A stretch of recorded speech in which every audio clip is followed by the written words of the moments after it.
इन दिनों वो Indo police के सहयोग से बनी फिल्म नो मीन्स नो काफ़ी चर्चा में है। आज हम फिल्मी संगम चैनल पर उसके मुख्य किरदार निभाने वाले अभिनेता ध्रुव वर्मा से खास बातचीत करने वाले हैं। ध्रुव जी, बताइए कि आपने अभिनय तो करना सीख लिया, लेकिन नो मीन्स नो से ही करियर की शुरुआत कैसे हुई? नो मीन्स नो का जो स्क्रिप्ट था, उसमें जो कैरेक्टर मुझे निभाना था, जो जिस किरदार को मुझे निभाना था, वो सिर्फ एक फ्लैट या वन आर्क वाला कैरेक्टर नहीं था, जो वो एक मल्टीपल फेसेटेड आर्क का कैरेक्टर था।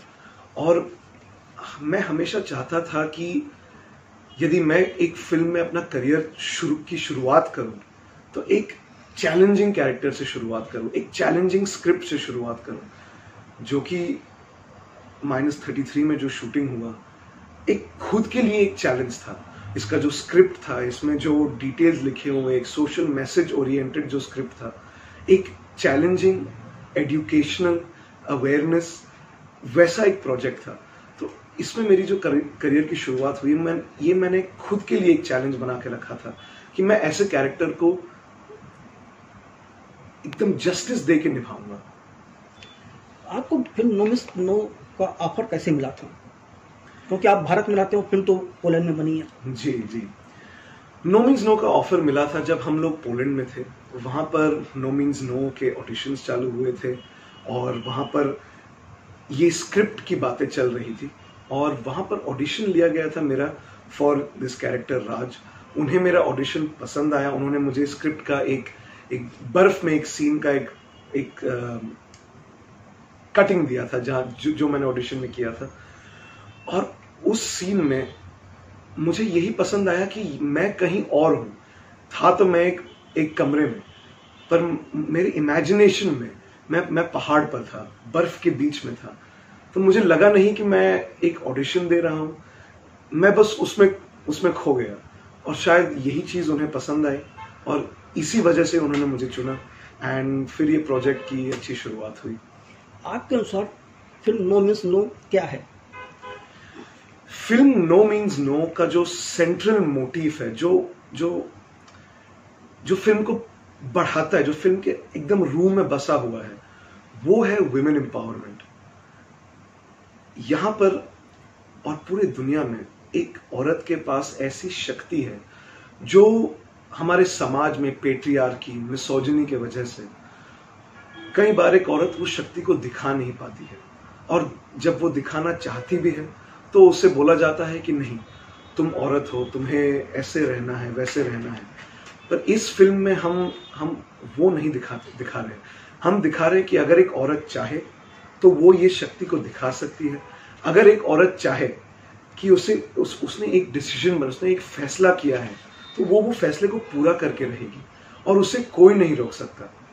और हमारे समाज में अगर कोई भी हो, अगर एक मर्द हो चाहे या एक औरत हो, जो दूसरे औरत के ऊपर हावी हो जाए, उसे फोर्स करे कि तुम्हें ये नहीं करना है या तुम्हें ये करना है, और अगर वो औरत ना कहे तो वो एक डेफिनेट ना है। उसके ऊपर कोई वाद विवाद ऐसा कोई बात नहीं होता। अगर एक औरत ने ना कहा है तो वो एक डेफिनेट नो है। No means no. No means no में आपका राज वर्मा का जो किरदार है, उसे आप कैसे परिभाषित करेंगे?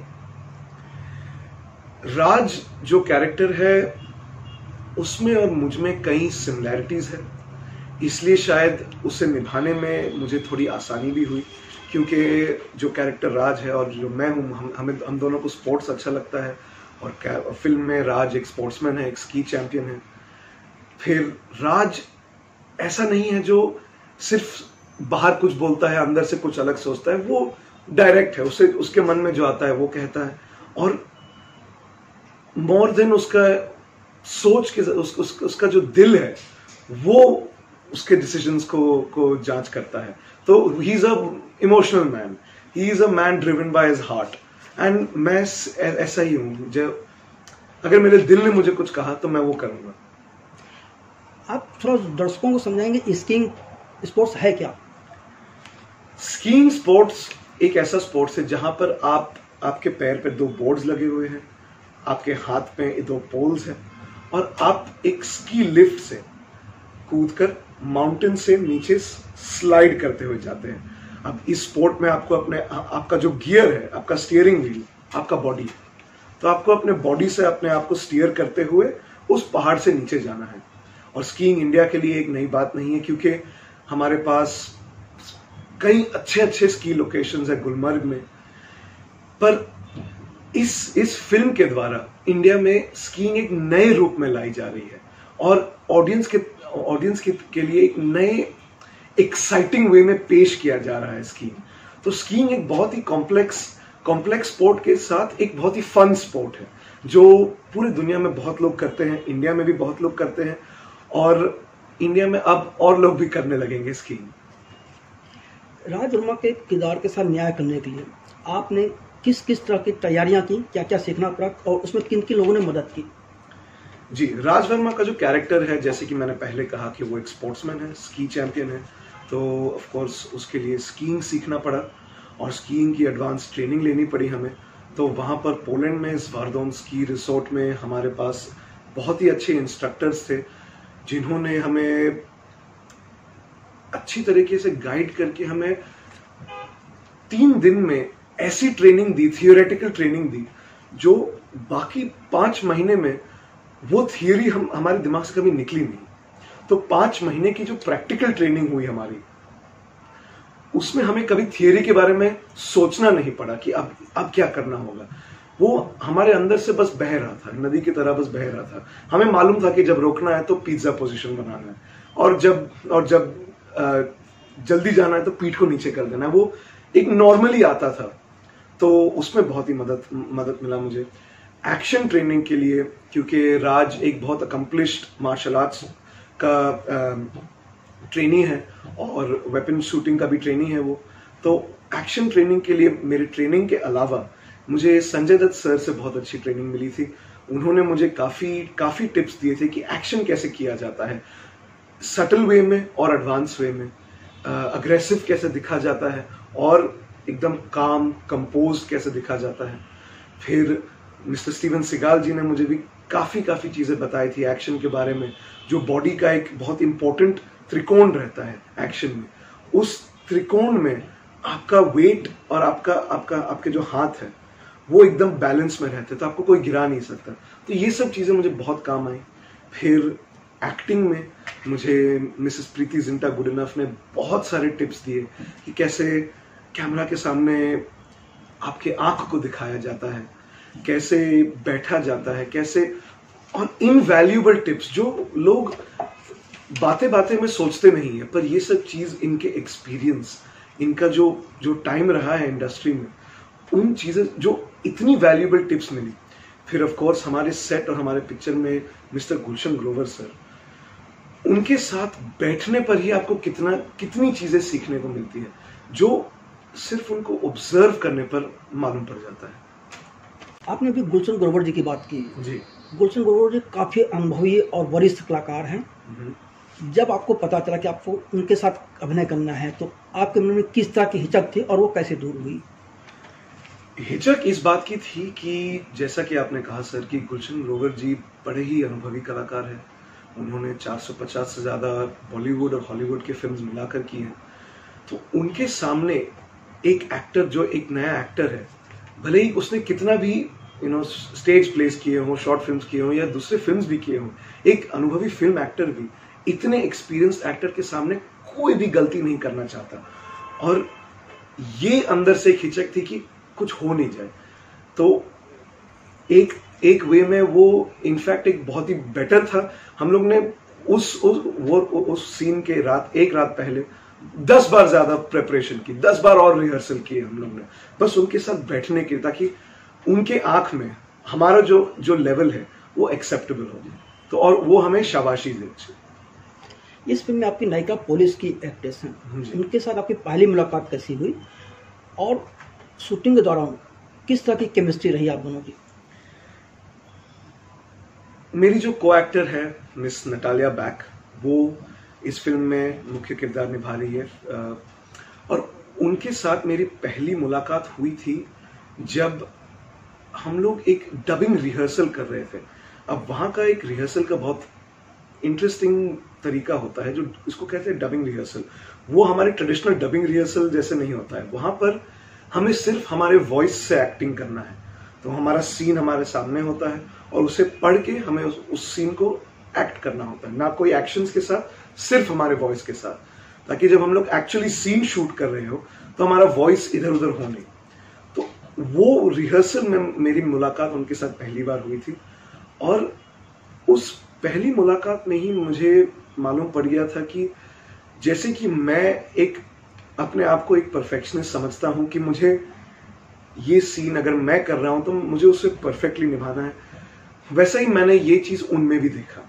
तो उस बात पे हम लोग का एक बॉन्डिंग हुआ कि ऐसा नहीं था कि किसी को कोई आलस था कि नहीं इसे बाद में कर लेंगे, इसको कल कर लेते, नहीं। अगर हम लोगों ने चालू किया है तो उसे खत्म करके ही जाएंगे। प्लस हमारा एज सिमिलर था, तो हमारे विचार सिमिलर थे, पॉलिटिकल विचार, दोस्ती और स्कूल के कहानियां, वो सब सिमिलर थे। तो सेट पे एक बहुत ही कंफर्टेबल एक केमिस्ट्री बन गया था। हम दोनों को मालूम था कि हमें सीन के पहले किस प्रकार का प्रेपरेशन चाहिए। ये हद तक कि उसे मालूम था कि मुझे सीन के पहले कुछ भी खाना पसंद नहीं, और मुझे मालूम था कि उसे सीन के पहले कुछ ना कुछ एक बाइट खाने की जरूरत पड़ता कि वो एनर्जी बनी रहे। तो वो एक अंडरस्टूड था, जो हमें बोलने की जरूरत नहीं पड़ती थी। तो वो सीन में दिखा भी गया है और होप आपको भी दिखेगा। पोलैंड को बर्फ के लिए जाना जाता है और आपकी फिल्म की सबसे ज्यादा शूटिंग उसी बर्फीली पहाड़ियों में हुई है जी। तो वो शूटिंग के अनुभव क्या थे? सर, बर्फ में शूट करना एक अलग ही अनुभव है, एक अलग ही एक्सपीरियंस है और उसके लिए अलग से एक ट्रेनिंग भी लगती है। क्योंकि सिंपल सी बात है, जब आप बर्फ में हो -1 डिग्री के नीचे, तब आपका खून जो है वो सिर्फ आपके नजदीकियों में बहता है, आपके छाती के नजदीकियों में बहता है और आपके एक्सट्रीमिटीज में, जैसे आपके उंगली, आपकी एड़ी के पास वो खून कम बहता है। तो आपकी एड़ी, उंगलियां जो है वो दर्द होने लगती है। तो वो एक सिंपल चीज है जो लोगों को समझ नहीं आता है। और एक्टिंग के दौरान आपको आपकी उंगलियों की जरूरत है, आपको अपने पैर की जरूरत है। हाँ, आपका छाती गर्म रहना चाहिए, पर एक्टिंग कैसे हो पाएगा? आपका जबड़े के पीछे जो है एक्सट्रीमिटी में गिना जाता है। तो यहाँ पर अगर खून नहीं बहेगा तो आप वोकेट कैसे कर पाओगे, आप बोल कैसे पाओगे? तो उस सब चीज का एक मेंटल ट्रेनिंग भी हुआ था और एक फिजिकल ट्रेनिंग भी हुआ था। मेंटल ट्रेनिंग इस चीज का हुआ था कि हमें मालूम था कि हम हमारे बॉडी की एक्सट्रीमिटीज को पुश कर रहे हैं। हम उस लाइन पर है जहां पे लोग भाग कर वापस आ जाते हैं, पर हम नहीं, हमें उस लाइन को क्रॉस करके आगे जाना था। तो मेंटली हमें ट्रेन किया गया था कि नहीं, ऐसा होगा आपके साथ, आपको ऐसा फील होगा, आपको लगेगा कि आपको भागना है, पर उसी मोमेंट को आपको तोड़ के आगे जाना है, तब जाके आपका बॉडी आपके काबू में आएगा। तो हमारे जो माइंड था हमारे बॉडी को बहुत अच्छे से कंट्रोल कर पा रहा था। और फिजिकल ट्रेनिंग, जैसा कि मैंने कहा, छोटी छोटी तकनीक जो है, जो आप अपने बॉडी को गर्म करने के लिए, वो बहुत काम आए। क्योंकि हम लोग जो शूटिंग कर रहे थे -33 डिग्री के टेम्परेचर में शूट कर रहे थे, जहां पर 5 मिनट से ज्यादा खड़े होने पर आपके हाथ हिलते नहीं थे। और वहां पर हम लोग ने बहुत इंटेंस सीन्स किए थे, बर्फ के अंदर कूदना, बर्फ से कूदना, माउंटेन से स्लाइड करना, स्कीइंग करना, जहां पर हवा काट काट के आपके मुंह पर आ रहा है। तो वो सीन्स, भले ही मुझे बहुत मजा आया था ये सब शूट करने में, क्योंकि एक अलग ही अनुभव था, पर हाँ, बहुत ही चैलेंजिंग था। और लेकिन मैं प्रोडक्शन और जो डायरेक्शन टीम है उनको बहुत एक रिस्पेक्ट देता हूं कि उन्होंने हमें ये कंडीशंस में, इस वातावरण में हमें शूट करने दिया। वरना कई प्रोडक्शंस ऐसे होते हैं जो कहते हैं कि नहीं चलेगा, इसे ग्रीन में हम लोग शूट कर लेंगे, स्टूडियो में शूट कर लेंगे। पर वहां एक एक्टर उस ठंड को कैसे इमेजिन कर सकता है? यहां पर बैठे कोई भी, किसी भी शख्स को -33 डिग्री का ठंड आपके दिमाग में कभी नहीं आएगा। तो -33 डिग्री के ठंड में होने पर ही आप उस लेवल का एक्टिंग कर पाओगे।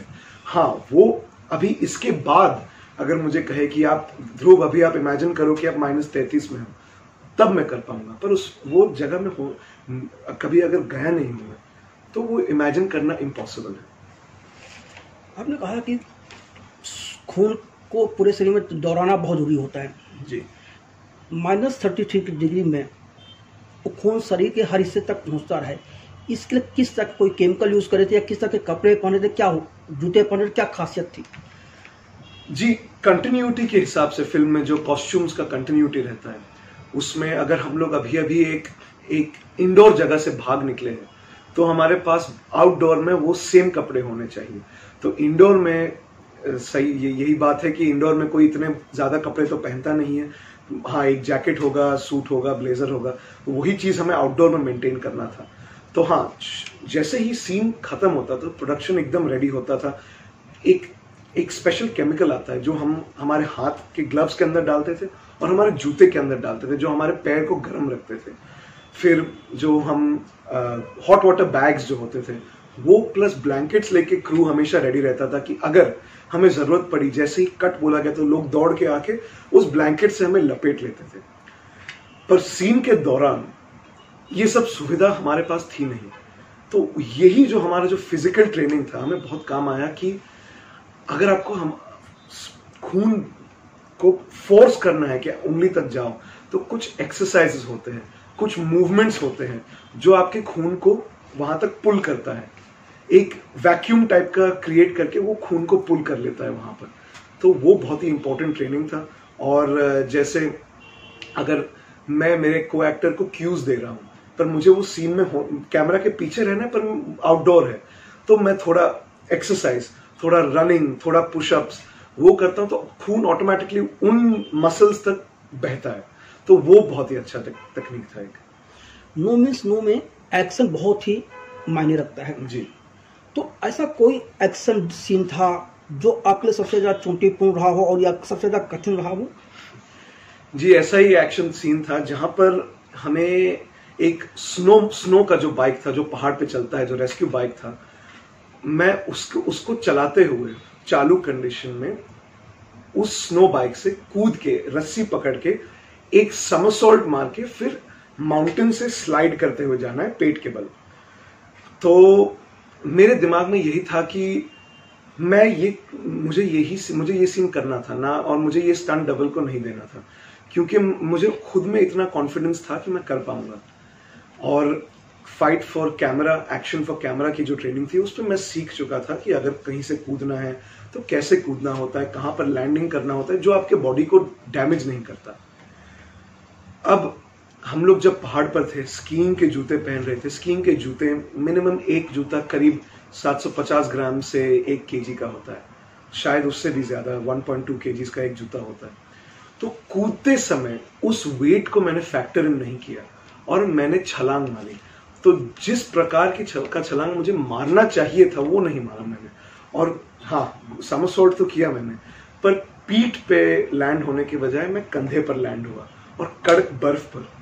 और बर्फ में कोई भी अंदर की जो इंजरी है वो ज्यादा टाइम लेती है हील होने में। तो वहां पर मुझे बहुत चोट लगा था। पर ऑफ कोर्स चोट लगने के बाद मैं कैमरा से बाहर निकल के मैं देखा कि हाँ, अभी कैमरा के बाहर निकला तब जाके मैं थोड़ा शोल्डर को थोड़ा मसाज किया। पर ये मेरे दिमाग में हमेशा था कि मेरा सीन अच्छा होना चाहिए। तो शोल्डर की एक इंजरी हुई थी। फिर बर्फ में बूट्स पहनते भागते भागते मैं एक बार एक पत्थर में या एक रूट में मेरा पैर फंस गया था और मैं गिरा और मेरा जो एड़ी था वो मुड़ गया था। तो मैं भगवान को शुक्रगुजार हूं कि मेरा पैर टूटा नहीं, पर मेरा एड़ी था वो सूज के इतना बड़ा हो गया था। और जो जूता था मेरा वो लेदर का जूता था। लेदर चमड़ा होता है और चमड़ा ठंड में एकदम छोटा हो जाता है। तो ये मेरा कंटिन्यूटी जूता था और यही जूते को मुझे पहन के नेक्स्ट सीन भी करना था और पैर इतना सूज गया था। तो उस जूते को पहनने के लिए मुझे 3 लोग की जरूरत पड़ी थी कि मेरे पैर को कैसे भी करके उसको अंदर डालना ही है वो जूते के अंदर।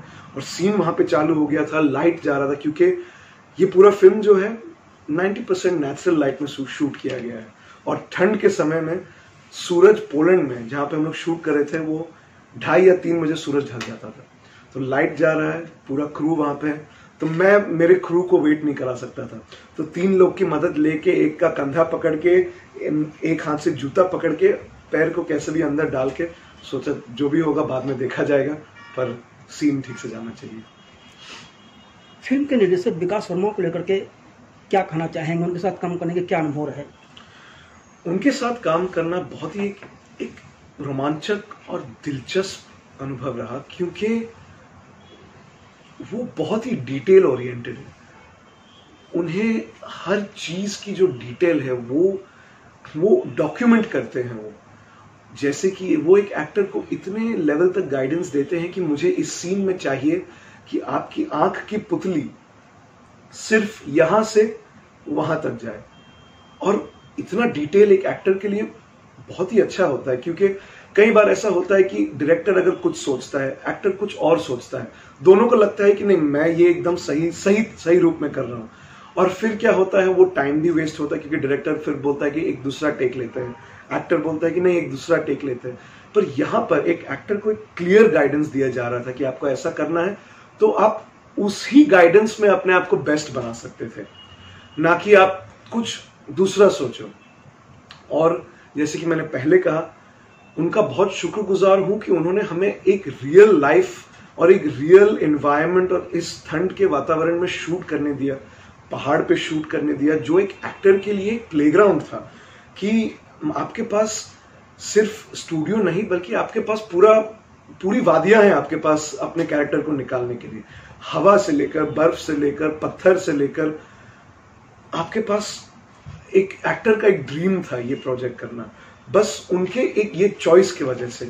और एक बात आपको कहूं कि जब हम लोग पहले शूट करने गए थे तो 1.5 महीने तक, शायद पिछले 10 साल में ये पहली बार हुआ होगा पोलैंड में, 1.5 महीने तक बर्फ नहीं गिरी थी। पर उन्होंने तब भी ऐसा नहीं कहा कि हम लोग स्टूडियो में जाके शूट करेंगे। 1.5 महीने तक उन्होंने पूरे प्रोडक्शन, पूरे क्रू को वहां पर सिर्फ बैठा के रखा। रिहर्सल चल रहे थे ऑफ कोर्स, पर बैठा के रखा कि हम लोग तब शूट करेंगे जब बर्फ गिरेगी। और फरवरी मंथ में बर्फ गिरी और हम लोग उसी दिन पर निकल पड़े शूट करने।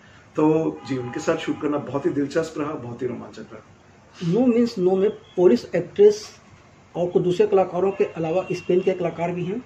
इसके अलावा पूरी पोलिश क्रू टीम थी, तो उनके साथ काम करने के कैसे अनुभव रहे, कैसे आप लोग एक दूसरे से कम्युनिकेट करते थे? पहले तो कम्युनिकेशन थोड़ा मुश्किल होता था, क्यों कहते हैं कि इंग्लिश एक इंटरनेशनल लैंग्वेज है, पर लोग अपनी अपनी भाषा में कंफर्टेबल होते हैं। पोलैंड के जो क्रू है वो आपस में पोलिश में बात करते थे, इंडिया के जो क्रू थे आपस में हिंदी में बात करते थे। हाँ, उन्हें इंग्लिश आती थी, पर हर आदमी इंग्लिश में उतना कंफर्टेबल नहीं होता। फिर एक एकदम अनोखा सा एक बॉन्ड बन गया पूरे क्रू में। शायद ये ठंड की वजह से, शायद रियल लोकेशन पे होने की वजह से, कि एक दूसरे को लोग मदद कर रहे थे। अगर तुम्हें ठंड लग रही है तो मैं आके तुम्हें ब्लैंकेट दूंगा। हम एक दूसरे से बात नहीं कर सकते, पर इतना तो देख सकता हूं मैं कि उसे ठंडी लग रही है, उसे ठंड लग रही तो मैं जाके उसको गर्म पानी दे दूंगा। तो एक अनोखा सा बॉन्ड बन गया पूरे क्रू में, जिसके वजह से कम्युनिकेशन बहुत ईजी हो गया। अगर इंडिया में से कोई पोलिश लाइट क्रू को कुछ दिखाना चाहता था तो उन लोग समझ जाते थे कि हाँ, इसे ये चाहिए। तो बॉन्ड बहुत अच्छा हो गया था। और दोनों ही क्रूज बहुत ही प्रोफेशनल थे, तो ऑफ कोर्स उन्हें टेक्निकल नॉलेज होता है, चाहे वो पोलिश भाषा में हो, हिंदी भाषा में हो, इंग्लिश में हो, पर वो नॉलेज सेम होता है। तो वो उन्हें मालूम था कि हम लोग इतने प्रोफेशनल हैं कि हमें अगर भाषा भी नहीं आती है, सिग्नल से, राइटिंग से, एक्शन से हम लोग वो प्रोफेशनलिज्म को कभी टूटने नहीं देंगे। तो वो बहुत ही अच्छा लगा था देखने में। और पोलिश क्रू ने हम सारे इंडियन कास्ट एंड क्रू को बहुत एकदम ओपन आर्म से वेलकम किया था। ऐसा नहीं कि कभी भी उन्हें दिखाया कि नहीं ये भेदभाव है, आप यहाँ पर बैठ नहीं सकते, आप ये नहीं कर सकते। नहीं, अगर हम लोग यहाँ पे है तो आप मेरे साथ बैठो, मैं आपके साथ बैठूंगा और ये साथ में लंच खाएंगे। अगर मैं मेरे पोलिश खाने में थोड़ा अचार डाल रहा हूं तो आप अपने इंडियन खाने में थोड़ा हमारा अचार डालो, वैसे हो रहा था। तो बहुत ही अच्छा लगा था उनके साथ काम करने में। बहुत ही प्रोफेशनल और कंफर्टेबल एक एनवायरनमेंट बना हुआ था सेट पर। नो मीन्स नो 3 भाषाओं में बनी, हिंदी, पोलिश और इंग्लिश। आपने इन 3 में से कौन कौन सी भाषाएं सीखने की जरूरत महसूस की और कैसे सीखा? इंग्लिश और हिंदी से तो हम ये भाषाएं सीखते हम बड़े हुए हैं, पर पोलिश भाषा जी हमें सीखना पड़ा था, क्योंकि पोलिश भाषा में एक स्लाविक रूट होता है, जो ईस्टर्न यूरोप और सेंट्रल यूरोप से जुड़ा हुआ एक स्लाविक रूट होता है वो भाषा का, जिसमें थोड़े थोड़े कॉम्प्लिकेटेड प्रोनाउंसिएशंस होते हैं। तो हाँ, हमारे जो इंडियन कास्ट है, पोलिश भाषा सीखना पड़ा हमें, पर हमारे पास जो कोच होते थे सेट पर, जो डिक्शन और डायलॉग कोच होते थे, वो बहुत ही कंफर्टेबल फील कराया था उन्होंने, और हमारे लिए इजीली ब्रेकअप करते थे वर्ड्स को। जैसे अगर भाषा सीखने में एक आदमी को साल लग सकते हैं, कई साल लग सकते हैं, शूटिंग के टाइम हमारे पास कई साल नहीं थे, तो उन्होंने क्या किया, हमारे लिए उस शब्द को, उस सीन के जो उस सेंटेंस को फोनेटिकली ब्रेकअप किया गया था। तो वो भाषा में हाँ मुश्किल हुई, पर बहुत ही अच्छा लगा शूट करने में। कोई एक उदाहरण देकर किसी शब्द का आप बताएंगे? एक उदाहरण दूंगा, जो हमारे यहाँ पे जो मसाला चाय होता है, जो गर्म ठंडी के टाइम पे, या हम लोग रोज पीते हैं मसाला चाय, वहां पर ठंड के समय एक चाय पिया जाता है जो हमारे मसाला चाय की तरह ही होता है, पर वहां पर मसाला चाय बोलने जाए तो कोई समझेगा नहीं। वहां का मसाला चाय का जो पोलिश वर्ड है, अब वो मैं आपको बताऊंगा तो आप सोचेंगे कि शायद मैं नॉर्मल चाय पी लूंगा। तो वो शब्द है हर्बाता रोज़ग्ज़वायोंसा। तो अभी ये शब्द रोज़ग्ज़वायोंसा, तो ये शब्द जो लोग के प्रोनाउंसिएशन इतने स्ट्रांग नहीं है, उनके लिए तो कुछ बहुत ही मुश्किल शब्द हुआ करता था। तो ये कॉमन शब्द है जिसका प्रोनाउंसिएशन मुश्किल है, तो ये एक उदाहरण है। और इस शब्द को गलत प्रोनाउंस अगर कोई करेगा तो उसका मीनिंग बदल जाता है। तो कई बार ऐसा हुआ था, किसी ने दुकान में जाके कहा कि मुझे हर्बाता रोज़ग्ज़वायोंसा चाहिए था, तो उसे खाने का पैकेट दे दिया गया। तो ये बहुत इंपॉर्टेंट था। और ये एक उदाहरण है, जैसे जहां पे मैं घुड़सवारी की ट्रेनिंग करने जाता था, उस जगह का नाम सीखने के लिए मुझे 3 क्लासेस लगे। घुड़सवारी भी सीखी, साथ में उस जगह का नाम भी सीखा मैंने। वो जगह का नाम था मिएंज़ेज़ेचे गुर्ने। तो मिएंज़ेज़ेचे गुर्ने, तो इतने बड़े, और ये सिर्फ वो एरिया का नाम, तो स्कूल का नाम तो अलग ही था। चलिए एक चीज और बताइए कि इस फिल्म में डांस म्यूजिक जरूर है, क्योंकि बिना उसके फिल्म पूरी नहीं हो सकती जी। तो इसमें कोई खास तरह का डांस है? जी, इसमें पहली बार इंडिया में टैंगो डांस दिखाया जा रहा है, और ये अर्जेंटीनियन टैंगो, स्पेनिश टैंगो बहुत ही अच्छे तरीके से दिखाया गया है। उसके लिए हम लोग ने कई बार रिहर्सल किए, प्रैक्टिस किए, पूरा जो रूटीन था सारे एक्स्ट्रास के साथ प्रैक्टिस किया। उसको टैंगो के जो पोस्चर्स है, आपका बॉडी का पोस्चर, आपका नी कितना बेंड होना चाहिए, वो सब सीखा हमने, और वो बहुत ही एक इंटरेस्टिंग वे में पेश किया गया है सब ऑडियंस को। साथ ही इसमें बॉलीवुड डांस भी है, क्लासिकल डांस भी है, और हाँ, जिन कास्ट के मेंबर्स ने अगर क्लासिकल सीन में वो थे भी नहीं तो भी उन्होंने क्लासिकल डांस की ट्रेनिंग ली, क्योंकि एक स्किल आपका एक बढ़ाने के लिए वो ट्रेनिंग बहुत इंपॉर्टेंट था। नो मिस नो के बाद कोई दूसरी फिल्म कर रहे हैं? जी, अभी ज्यादा डिटेल्स रिवील किए बिना एक प्रोजेक्ट है जो एक ट्रू स्टोरी है वर्ल्ड वॉर 2 पर, जो फिल्म का नाम है द गुड महाराजा। उसके लिए ट्रेनिंग चालू है अभी, उसकी प्रिंसिपल फोटोग्राफी अभी चालू हुई है, और उसमें एक सोल्जर का किरदार निभा रहा हूं मैं, और उसके लिए ट्रेनिंग चालू है। तो 1939 से लेकर 1944 में जैसे जो वेपन्स आए थे, जो सोल्जर के बर्ताव थे, ट्रेनिंग, उसमें रिहर्सल चल रहा है। चलिए ध्रुव जी, फिल्मी संगम चैनल पर बात करने के लिए आपका बहुत बहुत धन्यवाद। धन्यवाद सर, आपसे भी बात करके बहुत ही अच्छा लगा। And to the audience, stay safe, stay healthy. Thank you.